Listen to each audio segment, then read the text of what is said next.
ਬੁੱਲਿਆ ਇਸ਼ਕ ਕਮਾਉਣਾ ਔਖਾ, ਕਿਸੇ ਨੂੰ ਯਾਰ ਬਣਾਉਣਾ ਔਖਾ। ਪਿਆਰ ਪਿਆਰ ਤੇ ਹਰ ਕੋਈ ਆਖੇ, ਕਰਕੇ ਪਿਆਰ ਨਿਭਾਉਣਾ ਔਖਾ।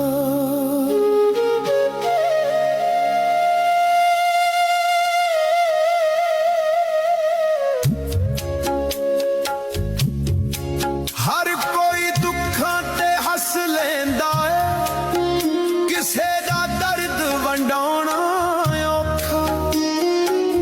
गल्लां नाल नहीं रुतबे मिलदे, जोगी भेस वटाउणा औखा। कोई किसे दी गल नहीं सुणदा, लोकां नूं समझाउणा